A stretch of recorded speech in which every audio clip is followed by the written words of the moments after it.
I know. I feel like they're going to come on. I'm going to be over here rocking out. Music rocks. All right. Hey, welcome back. Episode number 132. Speaking of music, the band is all here today. Tom, Brandon, and Carson, and Tim with us today. Tim Wackel, welcome. Thank you. Thank you so much for having me, guys.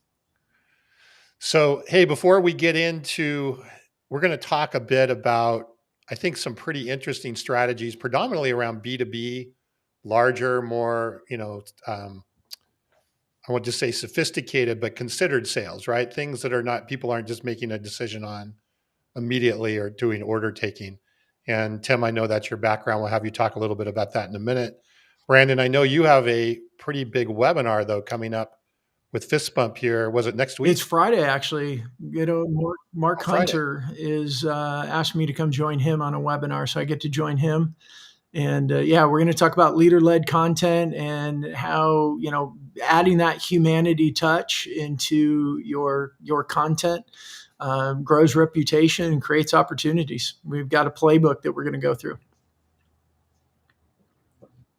And that's this Friday, 11 a.m. And maybe we can get the link added in the comments somewhere. I don't have it handy, but I can go grab it. But yeah, we'll get that added. I'm sure.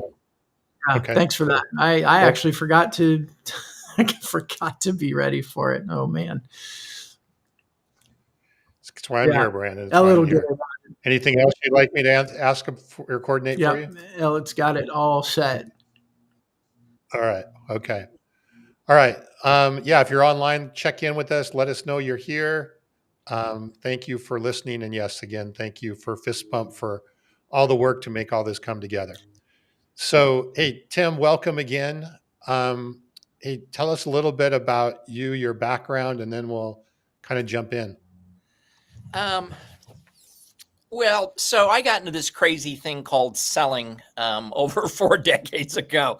Somebody reminded me the other day that when I learned how to sell, I didn't have a cell phone, I didn't have email, and we didn't have the internet. It's like, how in the world did you sell anything? It's like, well, it was actually a skill that you learned and you had conversations with people. That's right. You knocked on the door. But when I got out of college, Tom, you and I were talking earlier, electrical engineer, went to work for Hewlett Packard, and somebody inside the organization was like, hey, you know what? You're pretty good with a soldering iron, but we think you'd be better carrying a bag and actually calling on customers. And so very reluctantly, I got into this crazy thing called selling, and the rest is history. So tell us how you got to where you are right now.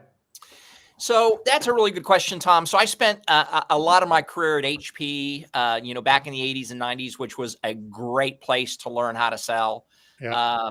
Their training, their onboarding, their coaching, all of it was just over the top.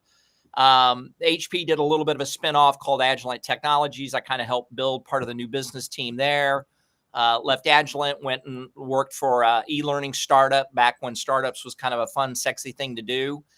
And then when I walked away from that opportunity, because it just tapped me out, I'd always had an interest in the sales trainers that I would hire, because I looked at the job they would do and they'd come in and work with my teams. And I thought, how much fun would this be to be able to encourage and train and motivate reps to be the best they could possibly be? So this is back in 2000. I ended up renting some office space close to the house, hung out a shingle. I put together a spreadsheet with 100 contacts. And I told my wife, I said, hey, listen, if I get to 100 no's, if I get through this, I get to 100 no's and we're not cash flow positive, I will tuck my tail and go back and work in corporate America. And I think we got to like number 71 or 72 and we were cash flow positive. And, 1 led to 2, 2 led to 5, 5 led to 11. And here we are today. A great story. And now I'm concerned. So startups aren't sexy and fun anymore? Well, 1 year in a startup is like 25 years any place else. Oh gosh, I think I must be over 200 by now then. Oh, it would wear me out. I'd fly out to San Jose, tuck everybody into bed, say goodnight, get back on the plane, fly back to Dallas. And by the time I got to Dallas, my phone was blowing up. I had to get back on the plane and go back out to San Jose. So I could only do that for so long. Brandon, I think startup life agrees with you though, buddy. You're de-aging. You're looking good, man. I every personality profile, behavioral DNA, and all that stuff. It always tells me I'm visionary and entrepreneurial, and I hate it sometimes. I'd rather just be in a corporate environment. It's a hard knocks Oof. life. Yeah. Hey, I Be had a careful full set of hair before my first startup. So anyway, Tim, and just so people know, you also handicap horses, right? As you see behind your head there. No, So, that is not what the chart behind me is. okay. It's actually an old school calendar to remind everybody of where we've been and where we're trying to get to and how many dates we've got booked and the kinds of engagements we're doing. So I'm an old fashioned visual guy and I love having all that stuff on the board. Hey, the fundamentals never go out of style. Isn't it amazing, Carson, how the fundamentals work, but you got to work the fundamentals, you know? What a thought. I think that visual too. I mean, I know we're going to talk about other things, but I think that visual, we're going to talk about high impact habits. I think the visuals are a habit that's gone by the wayside. And I think it's so important. You see it, 20 times a day and the reminder, you're thinking about it, keeps you on focus. Absolutely, Brandon. I do a lot of work teaching sales teams how to do a better job of prospecting. And step one of being good at prospecting is you've got to have that defined list in front of you, right? And people are like, oh, well, we got a CRM. And it's like, dude, most of the data in that CRM is never going to see the light of day. I want to see a spreadsheet taped to your monitor with the 20 contacts you're trying to reach out to this week, the 50 contacts. I don't know what the number is, but you should. But yeah, I'm real big that if it's out of sight, it's probably out of mind. So let's plaster it someplace and have it in front of us so we know what we're doing. I like that. I mean, I think some people could call it an old school habit because of CRMs and dashboards and everything. But I think there's something that's you can't replace the tangible of ink on paper or having a big board. I've got a big board on my wall over here too because I like to see everything and remember. Yeah. I want to give my main man Hugo a shout out here. Tim, what would you say? I mean, look, I love the fact that you got a real sales training, back when you started. And I think, we've all seen probably varying degrees of quality of sales training over the years. I think some folks nowadays just get thrown into the deep end of the pool and, they're being asked, where's your deal? Without getting any real training. But I've also seen like months upon months of real investment into sellers. What do you think are some of the things that today's seller is maybe lacking or not getting enough of that back in the day we got and that we probably helped us have an edge? That's a really good question, Carson. And I'm not necessarily an expert, but I can tell you what my experience is. I think a lot of salespeople today, to your point, just get thrown in the deep end, right? It's the 3-part training process. Here's our catalog. Here's your clients. Good luck, and they stumble. I was having a conversation with a prospect yesterday, and he was sharing with me that, they try to hire really, really good people, but none of them have sales experience. And it's like, okay, they're good people, but they have no sales experience. How are they going to be successful? And obviously that's why I'm having the conversation with him is like, I love good people, but good people have to know how to sell, right? If I run into a good person and take them to the golf course, they're not going to break 70 because they have to learn how to play golf. So it's the same gig. I can break 70. I mean, just depends on how many holes, right? I got a follow-up question to that too, Tim. What are the fundamentals that just don't die? We're going to talk today about some of the basics and the habits and the fundamentals of selling. And I think there's been a lot of, the advent and rise of technology and AI and automation in the sales process. Yes, it can help us be more efficient, but it can also make us less human.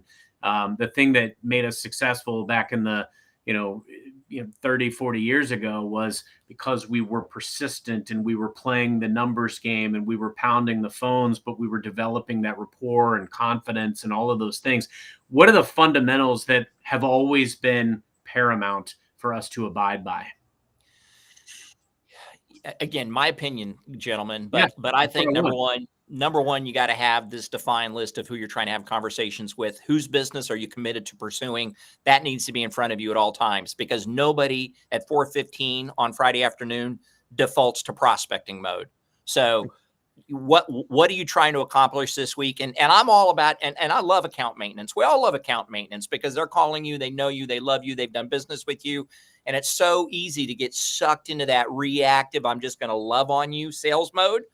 And you can make a dime, but you're not going to make $1, right? You got to be able to take care of the installed base, plus go out and get new logos. So step one is having that identified list. Step two, Carson, I'd say you got to be able to tell a great sales story.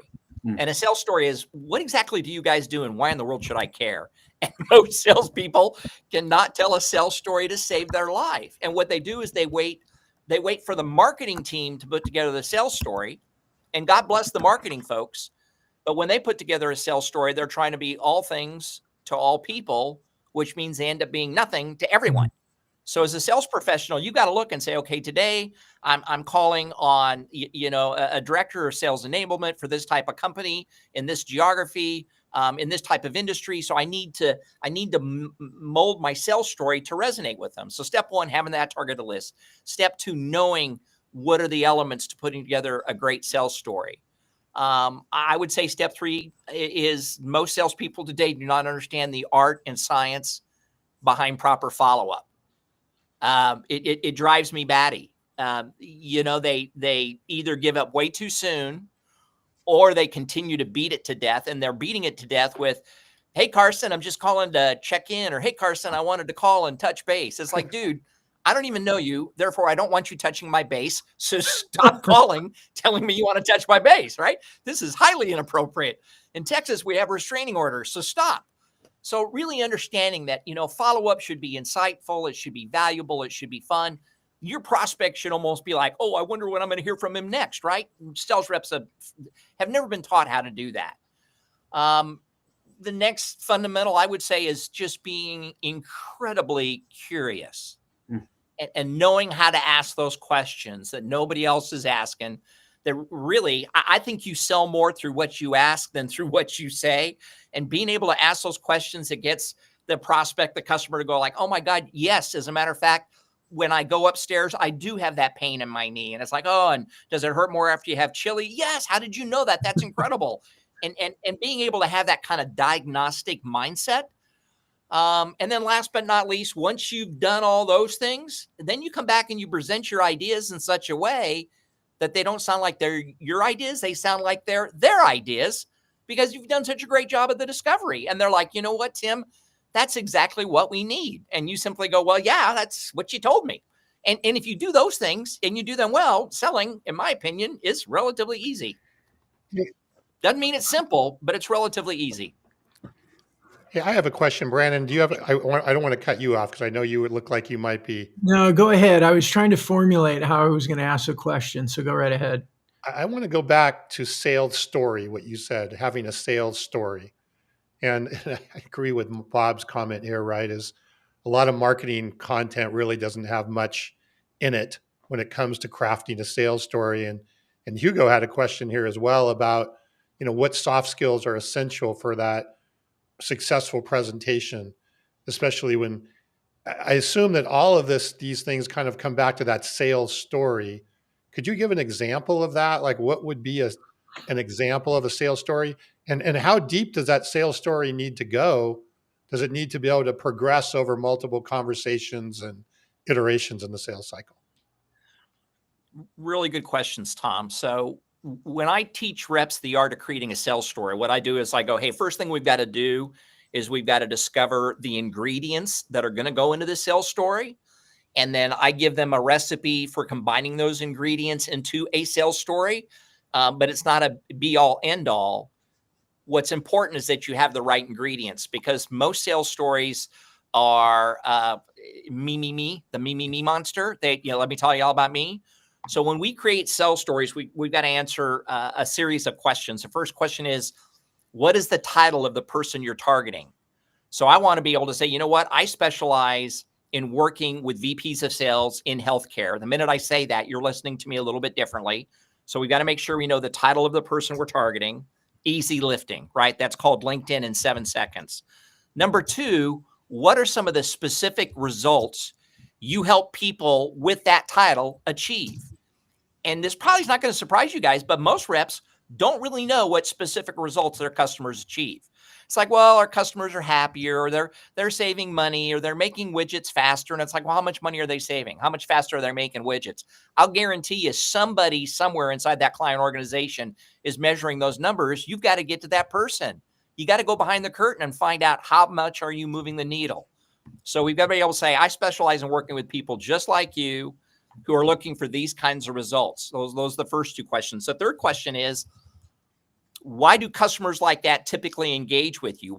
In other words, why aren't they able to get those results on their own? AKA, what challenges are they facing?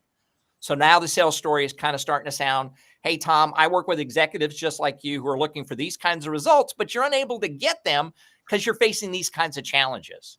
Then the next question we got to be able to answer is, well, how do executives like Tom, how do you feel about those challenges?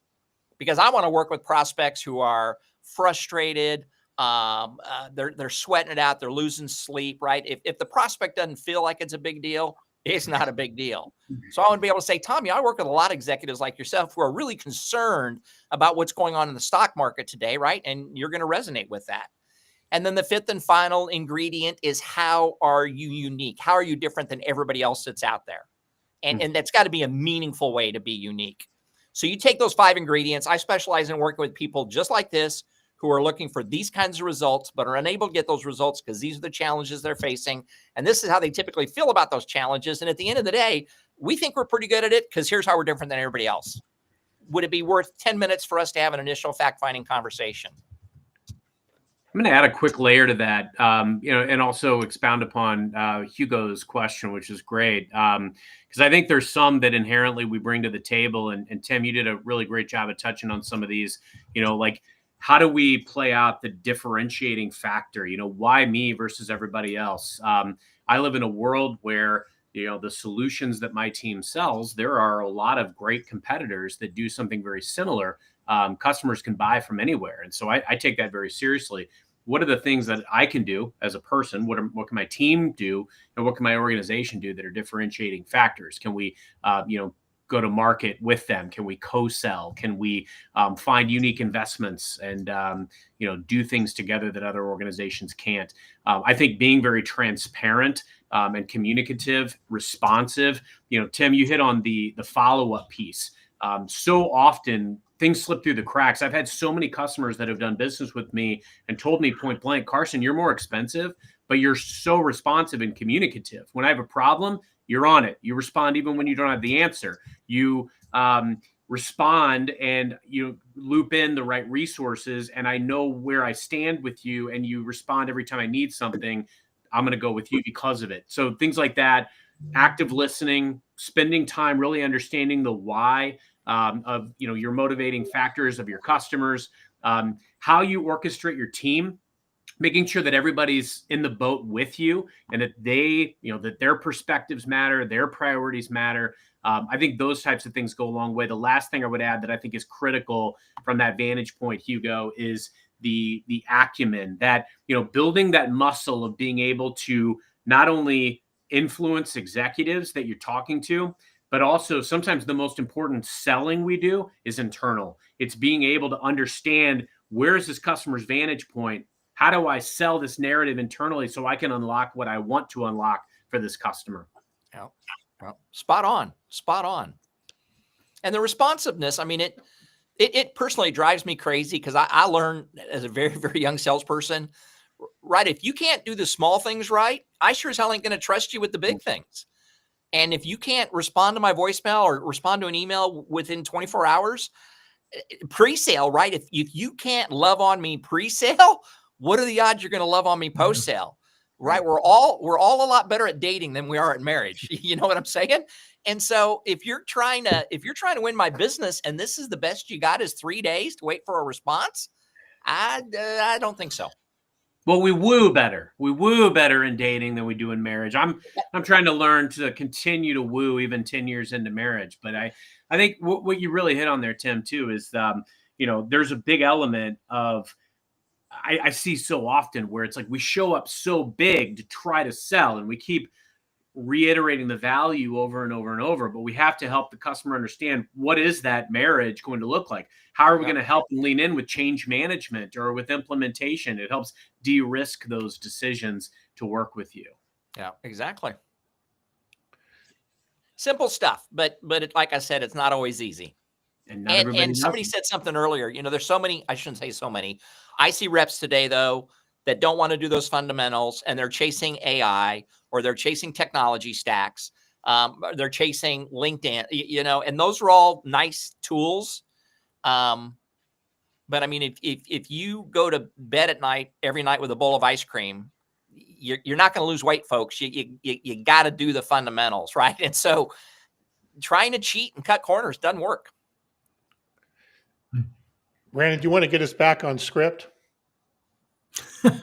Well, the one on agenda that we were talking about is the high impact habits and simple selling. I think we're talking about all those, but Tim, can you kind of make that just a little bit more tangible about these high impact habits? Like with teams that you work with, what does their day look like? What's their morning look like? How do they prepare for the day? What are some of those habits that lay the foundation for success?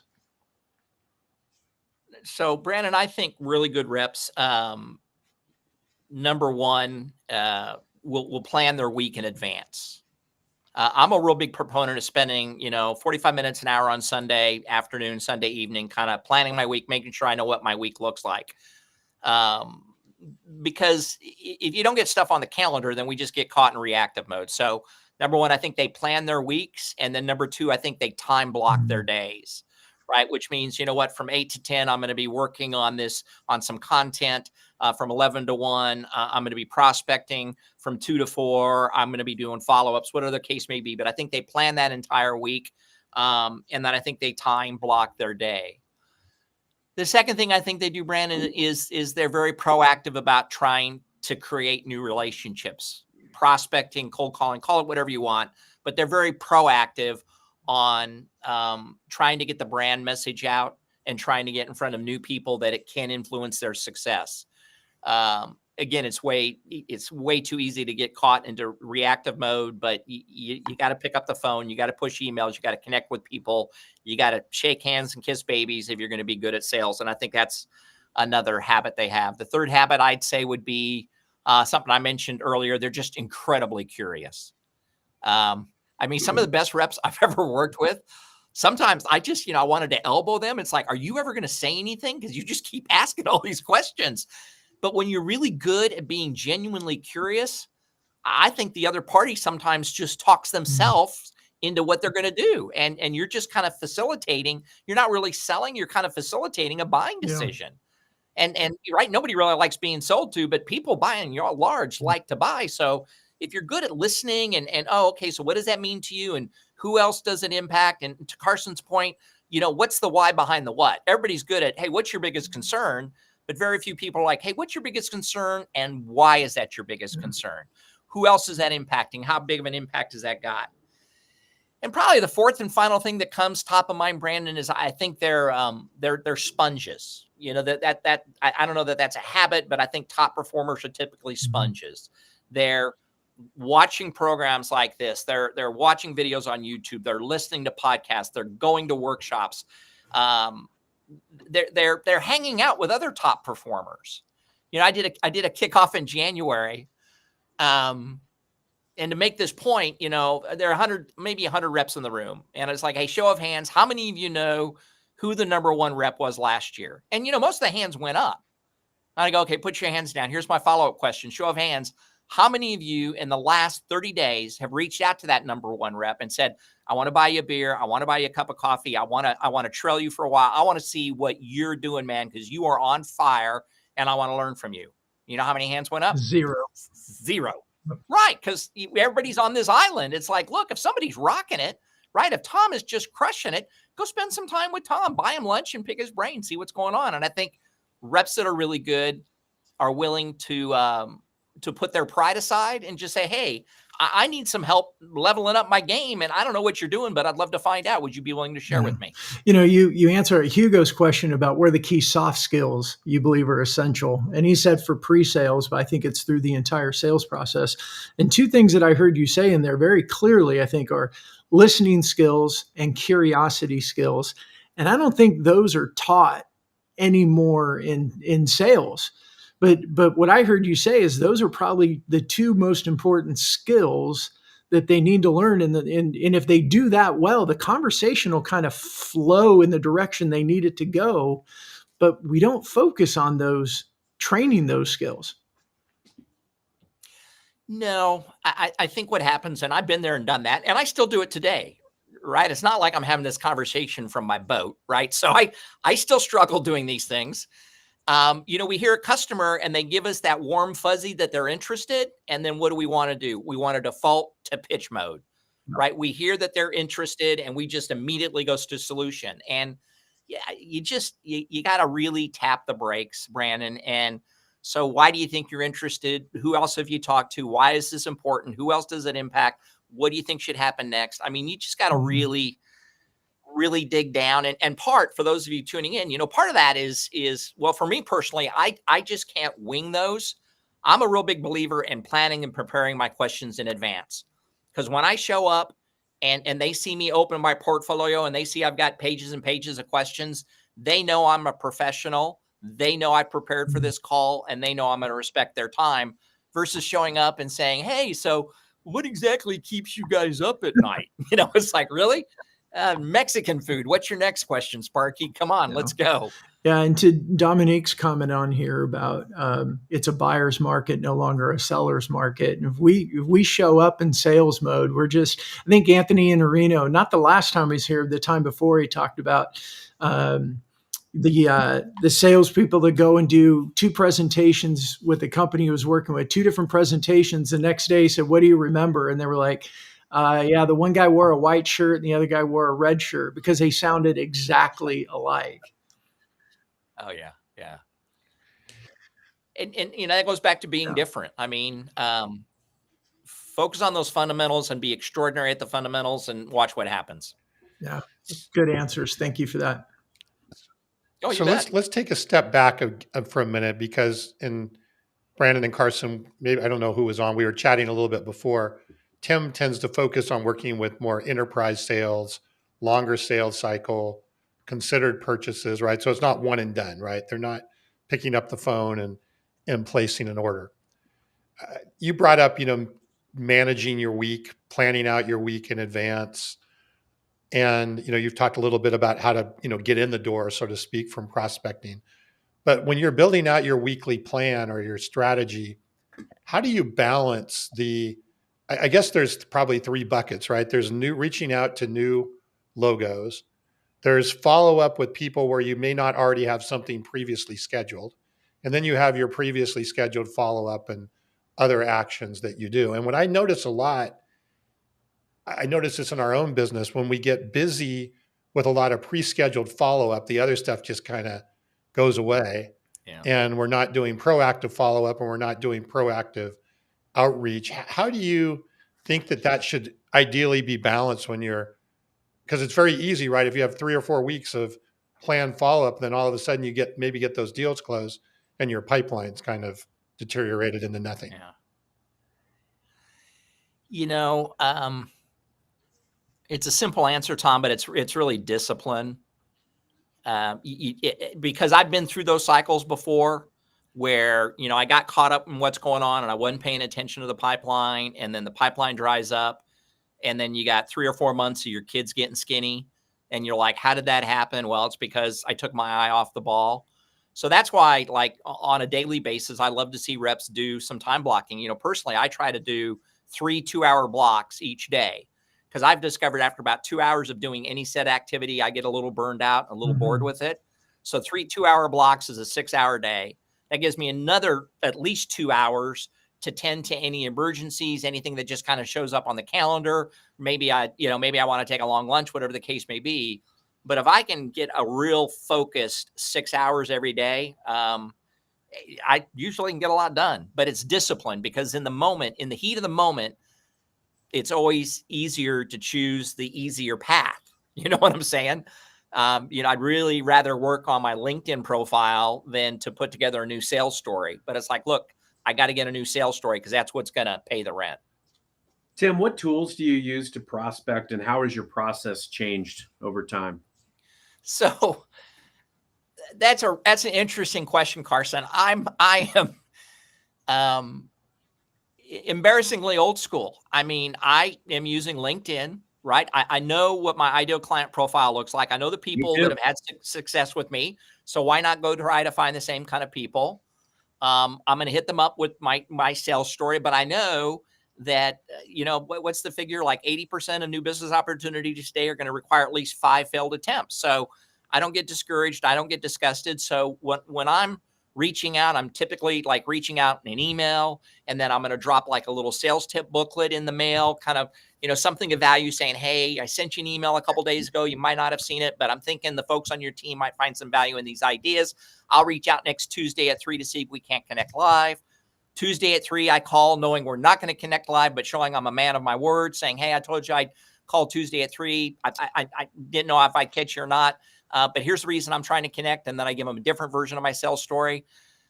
I'll mail out tchotchkes. I'll mail out lottery ticket, the old get a bunch of dollar scratch off lottery tickets, put a rubber band around them, send them to you, Carson, with a note.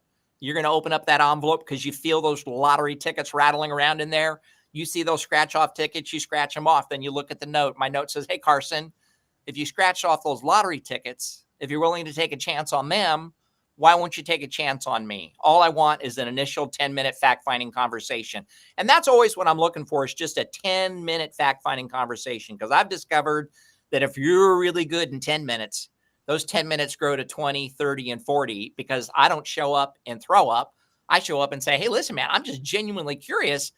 What are you guys hitting your head on right now? And is there a way for me to help?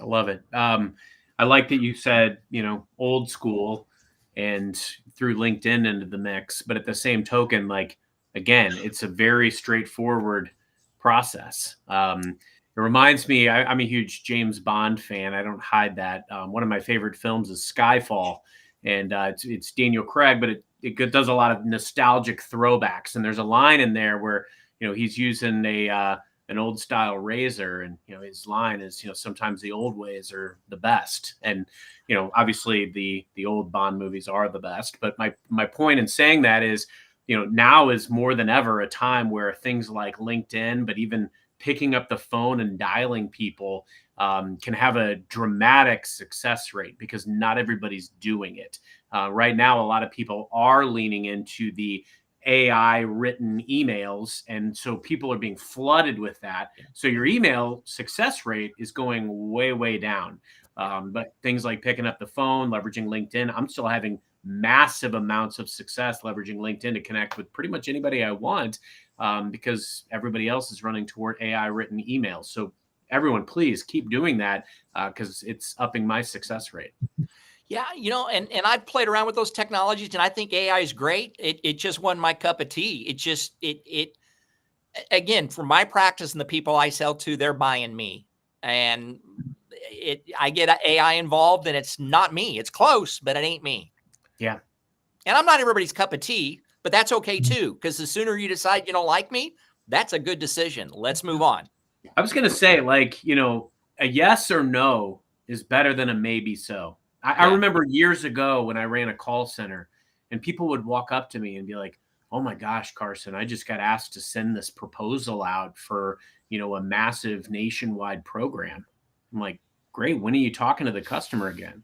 Oh, I don't know. I'm just supposed to send this proposal. And I'm like, you'll never hear from them again. You might as well put them on a milk carton. Like, the point in saying that is, it's critical to do, Tim, exactly what you just described. We've got to really understand the why behind. And I'd much rather get to, yes, there's a path we can go down together, or no, there isn't. But I'm available if you ever need me, type of thing, because that frees me up to spend my time and resources going out and finding other people where magic can happen. I mean, I'm not offended if magic doesn't happen. I've become very calloused over the time with a lot of the rejections and the no's. They don't hurt me. I don't take them personally.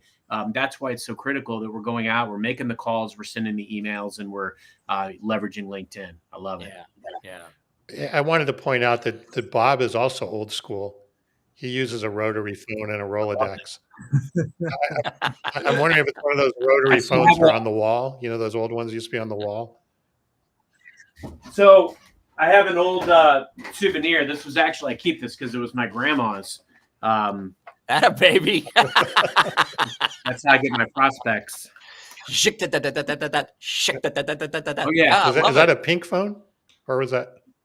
It is. Yeah, it's my awesome. grandma's. Yeah, my kids like to play with it now. So you can tell you had a good day prospecting when you go home with a blister around your index finger, right? That's a good day. that's very true. So Tim, you were talking about, and this happens a lot, right? Especially in longer sales cycles. Maybe you have a couple of phone calls, things seem to be going very well, progressing, and then all of a sudden the person ghosts you and disappears for a while. Do you have any strategies about how to kind of resurrect some of those situations? Because in a lot of times I've found it isn't that they don't want to buy from you, but something else has come in, or short term, there's another priority change. And you're thinking, oh, well, this is a lost deal. And they've just added, it's not a lost deal. It's just been extended out, but you don't know that. So there's no communication. Any thoughts on kind of resurrecting those, or at least getting some answers and getting the maybe out of the equation? Yeah, that's a really good question, Tom, because we all battle that. So I'm just going to riff. You know, tip number one, and it goes back to what Carson was just talking about. You got to be a great closer. And when I mean you got to be a great closer, it's not closing for business. You always need to close for exactly what the next step looks like, when the next engagement's going to be, whether it's a conversation, a Zoom, face-to-face. But there's none of this, send me a proposal, let's talk next week. That ain't happening. This is quid pro quo. I'll send you a proposal. What time and date are we going to get together to discuss it? So you got to be proactive on the front end. But no matter how, okay, number one. Number two, I think, Tom, you've got to make it easy for your customer to say no. Because oftentimes we as sales reps get the happy ears, I call it hopium, and we make it really hard for we make it really hard for the customer to tell us no. And we think there's an interest where there's really not an interest. Let me give you an example, real simple hopium example. Asking a customer, gee, would you like me to go ahead and put together a proposal, is one of the dumbest questions you can ask. Because, Tom, let's assume you're a rock star sales rep. You're calling on me. You're prepared. You've worked in my industry. You're asking me great questions. I love your solution. At the end of the sales call, Tom, you say, hey, Tim, would you like me to put together a proposal? I'm going to say, yeah. And then let's say Carson calls on me tomorrow, and Carson is a hot, sweaty mess. He doesn't understand my industry. He's just talking, not asking any questions. I'm looking for an excuse to get out of the sales call. And Carson goes, hey, you want me to go ahead and put together a proposal? I, like most of you, are going to say yes, because as a species, we're non-confrontational. So part of the reason they're ghosting you is because you didn't really fish correctly. So for all the people tuning in, here's the twist on it. Don't ever ask, hey, you want me to put together a proposal? You say, hey, Brandon, I'd love to work with you guys. And I sense there might be an opportunity here, but I get this feeling that maybe it's a little bit premature to put together a proposal. What are your thoughts? And now Brandon is either going to fight me and say, oh, no, Tim, it is not premature. I really want that proposal. So that's a good indication. Or Brandon is going to say, you're right, Tim. It's a little premature, because Brandon doesn't want to call me an idiot. If I'm the bumbling idiot, no customer wants to say, I don't want your proposal because you're an idiot. So make it easy for the customer to say no. Then on the flip side, Tom, if they do go dark, I think your follow-up, your reach out has got to be fantastic. One of the best subject lines I use is I'll send an email and the subject line is, have I done something wrong? And then it'll be like, hey, Carson, we've had multiple great conversations. We put this proposal together, but I haven't heard from you now in 3 weeks, and I've attempted 7 different times. I've got nothing left to assume but that I've done something wrong, and I'd love to be able to own that and apologize to whoever I've offended. And you'd be amazed how many times people come screaming back, and it's like, no. Sally's out on maternity leave. Bob took another job. The plan expansion is going longer. I mean, then you get the real why they're not there, because they got other things they're worried about, right? We as sellers wake up thinking about them. they don't wake up thinking about us. So, you know, you got to go to sometimes more dramatic measures. And the other thing I'll do too is I'll put together like a multiple choice email, because nobody loves essay tests. Everybody likes multiple choices. And it's like, hey, tell me where we're at. A, call me right away. Let's move forward. B, go away forever. Or C, hey, Tim, something's come up. Check back in 6 weeks, you know, and kind of let the customer just check a box and get back to me. But the bottom line is, Tom, just make it really easy for them and make sure you're driving that value, and you've always got that next step defined. Yeah, I've used a similar thing where I haven't used the one where I've done something wrong, but I've definitely used the one that, hey, I just can only assume that you're no longer interested in this. No problem. I'm going to go ahead and, you know, and then, oh, wait, whoa. Right. So any sort of withdrawal situation can sometimes create that situation there. You know, and I love that. When I teach prospecting, I talk about firing a prospect, right? That if you've gone through all these different outreaches and you're getting nothing back, don't just tuck your tail and fade to black. You reach out to the prospect one last time. You go, hey, Carson, this is Tim, and I'm leaving this voicemail for two reasons only. Number one, I want to apologize for having wasted your time, because I did my homework, I did my research, and I thought it made a ton of sense for us to have an initial 10-minute fact-finding conversation. But given your non-responsiveness over the last 5 weeks, obviously I was wrong. Second reason I'm calling is I want to let you know you're never going to hear from me or anybody else on my team ever again, and we wish you nothing but the best. And the same thing, Tom, every once in a while, you leave that message, and they call you right back. They're like, whoa, slow down. It's like, dude, what are you doing to me here? Come on. You know, I've a piece of advice I got early, which aligns what you were just talking about, is, you know, your prospect and customer has a very big part in your movie, but you have a very small part in their movie. And I think if you remember that, it helps the, oh my God, I'm being ghosted. They don't care about me. It's not important. And at least try and work to get to that. Because in some cases it is, right. It's not a fit or it's not relevant. But in a lot of cases, it's just other things in their movie have usurped your part in that movie of what's going on. So, Brandon, do you want to touch on some LinkedIn stuff, or what would be some? Yeah, so there was a question in there. I think it was under, I think it was just LinkedIn user. Now I can't find it. Oh, I got it here. It says, can you touch on some LinkedIn strategies, techniques? Not sure if I missed them earlier in the call. Yeah. I think, I mean, what I was hearing, Tim, you were talking like when you were saying too about sales reps, time blocking, you said about creating content and then getting to their calls. And I mean, I believe there's a good kind of 1-2 punch with content and calls, and even using content inside of emails or referencing in an email post or shows. I mean, we do that a lot. We reference different shows and topics, say, hey, I think this topic could be something valuable for you, and do a little summary of the episode or give them timestamps. So, hey, we talked about this at, 42:10 type of stuff. But what's your technique? What are your strategies? When it comes to using LinkedIn? Yeah. I mean, the question is, I'll touch on some LinkedIn strategies and techniques that you use. I know you talked about content. You talked about using LinkedIn in combination with your other outreach. Yeah. So, with LinkedIn, probably not super sophisticated, but again, I look at the types of clients I've been able to help the most. And that's the DNA I'm looking for. So, what industry, what part of the country, what demographic, there's a lot of different, well, there's not a lot, there's maybe a dozen different variables. And then I start searching through LinkedIn, and it's like, you know what? These people, I've done work in a one-off. This would be a good customer for me to go after. And then again, I'm going to do, I'd love to, as an initial thing, send some content, something, Brandon, and not like a brochure that says hire Tim Wackel sales training, but like, like an article that I've written on, hey, here's the four things that are critical to being successful at prospecting. Or here's the 10 things you got to worry about before your next presentation. In other words, I'm trying to send something of value to warm that person up into having that initial conversation with me. And I think way too many reps lead with, hey, here's our catalog. Here's a line card. Why don't you go out to our website and look around, see if there's something there you might like? It's like, are you kidding me? Demonstrate that you're an expert in the space and that you bring value and that you offer solutions. And then I think you got a better chance of having a conversation. Yeah.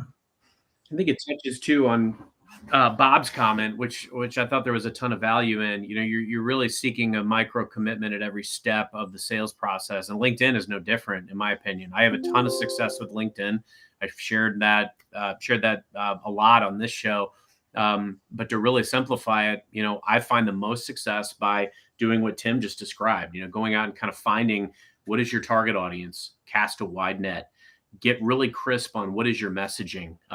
My best success on LinkedIn is actually earning a first degree connection with someone, and describing briefly why I'm seeking that connection. Now, in my case, for a lot of customers, my company's logo is a known entity for some great reasons and some not as great with particular customers. So, but the nice thing is that there's usually some type of awareness, or there's some type of value that I can bring in demystifying all of the things that my organization can do for them. So that's kind of usually in my intro, and that gives me the highest probability of success. You can send 100 connection requests a week. I do every week. I usually get 40 to 50 that accept, and I usually get about 10 meetings per week booked out of those. And I know what I can do with those meetings. And see, that's why the fundamentals are so important. We're looking to get that micro commitment to a meeting. I don't bring up a product or a solution or a service at any time in the early going. I need to earn the right to have that meeting. I need to get to know that customer. I ask them questions like, what brought you into this organization? What do you want your legacy to be? What are your challenges that you're having right now? Tell me about your existing solutions. And, lo and behold, we're not always going to unseat the competitors. I think a lot of times sellers try to go toe to toe with the greatest strength of their competition. You're going to lose every time. But if you can understand, like, where can I bring value? Can I bring value for this person? And you do it enough, you get yourself enough at bats, and you earn a micro commitment to that next step and the next step and so on and so forth. That's what will help you be successful. That's the greatest success I have on LinkedIn, is using it to get meetings. And while, yes, I do post, and yes, I do comment, there's no silver bullet. I've gotten meetings from commenting on people's threads. I've gotten meetings from asking people to be on other podcasts that I'm on. All of these things, LinkedIn can help you meet people. And that's the key. Get the meeting. You know what I heard? And then I would say, Carson. No, go ahead. Go ahead, Brandon. And I would say, Carson, that when you conduct yourself that way and you make that kind of positive impression, and they decide not to go with you, when you circle back in 6 months, 9 months, or a year later, they're going to recognize that name, and they're probably going to respond because of the way you conducted yourself. So you may not get an at bat in the first inning, but you might get an at bat in the fifth inning. And I think a lot of salespeople, get told no, and then they move on to the next shiny object. It's like, no. Nurture back on that, because things change, right? And solutions sometimes don't always work out the way we thought they were. And the rep that follows back up and says, "Hey, I'm just curious, how did that go? Well, how's that implementation moving for you?" And they love it. They're like, "Hey, be honest with you, we're having a little bit of trouble. Can we talk some more?" It's like, love to. I had one that took 3 years, is inviting them to things, sending them my newsletter, finally formed a relationship, deal got done. So you're spot on. What I wanted to point out for everybody, Carson, what I heard you say, correct me if I'm wrong, but I don't think I am. We've been on the show for 130 some episodes together. But, you use LinkedIn, you comment, you post, you send messages, you offer your value, you offer a story to create a call. And what I heard you say in that call, you listen well and you're curious. You're not selling. That's the key thing. It always comes back to that. There's a, and Tim, you mentioned earlier, like taking raffle tickets and mailing it to them. There's 1,000 different ways we could create that initial call, but it's once you get on that call that I think where most salespeople fall down nowadays, because they go right into sales mode. But what Carson was saying, for people that are asking these questions, he got on that first call and he listened well, and he's genuinely curious, and that gets the micro win that keeps the conversation flowing. And it creates like a culture in that dyadic relationship, that they're seeing Carson as a trusted advisor. They're seeing Carson as somebody they want to speak to. They're seeing him as a resource that's going to help them, not somebody that's trying to shove a product or service down their throat. Yeah. And often the biggest value that I can bring these folks is getting them to put me to work for them, like going back internally and selling my organization on unlocking investments and people and resources to go to work with them and for them, and demystifying some of the things that my organization can do that maybe they don't know about. Those are the unique differentiating factors. I don't have to lead with products, solutions. There's a lot of products and solutions out there. The biggest value I can bring them is the tribal knowledge that my team and I have. That's good. So That's great. as we kind of get to the end here, there was one Oh my question gosh, I wanted. we're at 50 minutes. Yeah. That was fast. Yeah. Zoom That was by. a really fast one. Yeah. I wanted to talk about one of the points that we had that we were going to discuss is avoiding time wasters and dead ends. I know we've kind of hit on that, but specifically, right, to your point, Tim, right, as even organizing your day and planning out your week, what are some time wasters that we should really consciously be on the alert for, and the dead ends that we should be on the alert for? For me, Tom, the time wasters are falling in love with opportunities that aren't real. And it goes back to what we talked about earlier. I'm suffering from hopium. I took a hit off the hopium pipe. I called this customer. They expressed a little bit of interest, and I get all lathered up, and we're pulling out all the stops, and we're putting together slide decks and proposals, and we're introducing them to other customers, and they were just casually interested. And that's my biggest time waster is I just want to think everybody wants to do business with me. And guess what? That's not true. So you got to be honest with yourself and say, hey, we're not the right fit for everybody. And I got to find the people we are the right fit for. And those are the people I want to do business with. So that, and then to tag on to that, Tom. So if you don't have a robust pipeline, that's when you get into hopium, is because you've only got 3 or 4 deals in there and you want to hang on to them forever. Yeah. And it's like, you gotta let that one go. You gotta shut off the machine and go find somebody else, because that patient is do not resuscitate, right? Got a DNR tag on their toe, move on. So avoid the dead ends are the time wasters, basically, is what I'm hearing you say. For me, it is. And then the other thing too, with all the technology we have around us, it's easy. Sometimes it's like, what? I wonder, we talked about AI earlier. I'll be like, hey, I wonder if AI can help me do this. And 75 minutes later, I'm still trying to find the end of the internet. So that's why I like the time blocking, is it really, it protects me from going down rabbit holes. And it's like, when I woke up that morning, I said I wanted to do 2 hours of this. I got to make sure I stay committed to that. Great advice. Carson, Brandon, any final questions you'd like to, there's been some, I think, really good practical discussion today.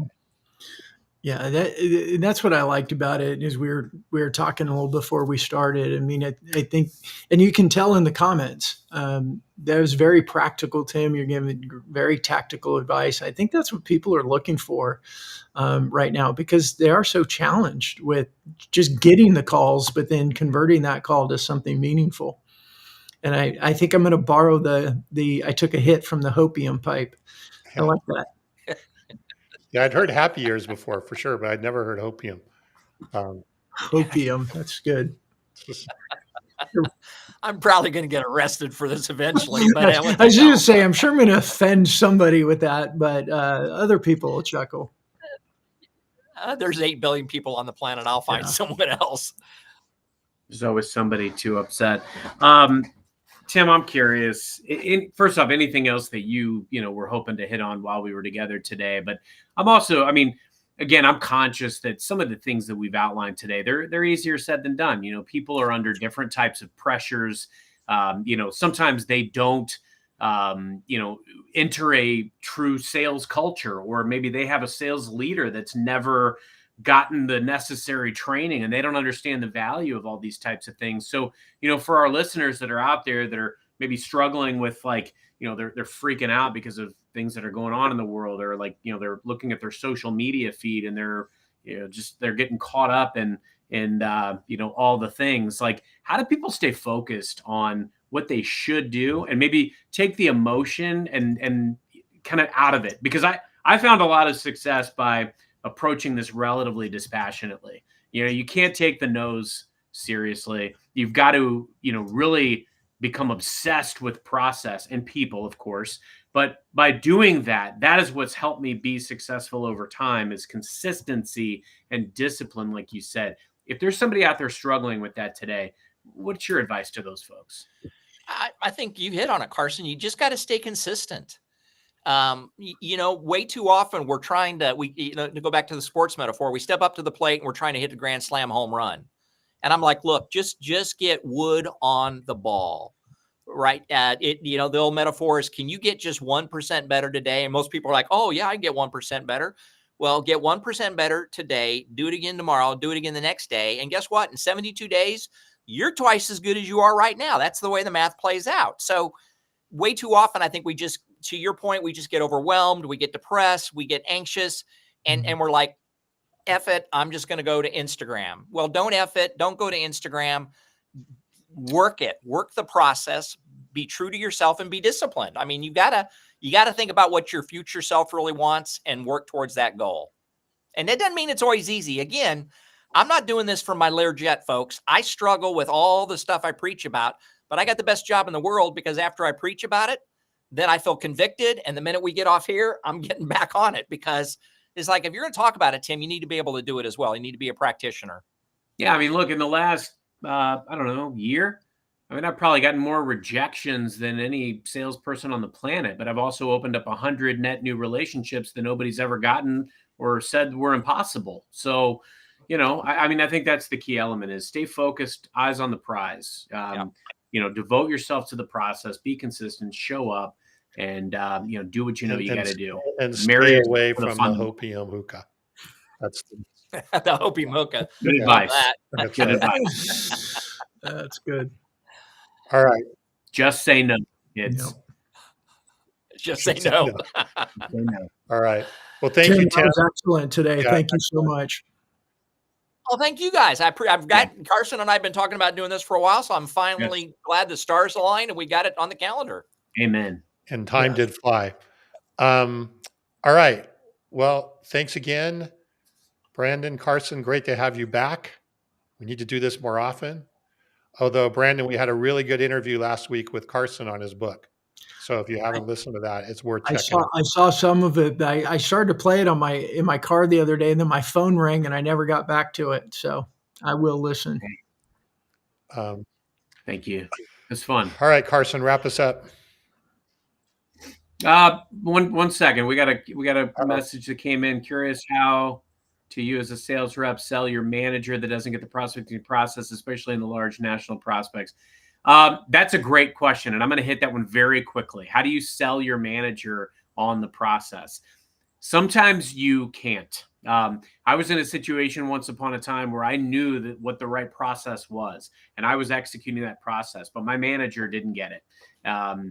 Nothing good or bad lasts in sales. And so the best calling card in sales is results. And when you don't have it, you really just have to be able to know that process is going to work, and you've got to commit yourself to that process. I was committed to a process, and I was able to start showcasing to my manager, hey, these are meetings that I'm getting left and right as a result of this process. They didn't care because it wasn't results. It wasn't revenue.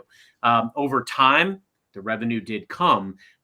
Now, fortunately, there are some managers out there who do care about the hustle stats. They care about the tangible day-to-day, get the meeting, get the net new contact. Hopefully that is the case with some of you, with your leadership. The key element is I've had great sales managers and I've had terrible sales managers, and I've had several in between.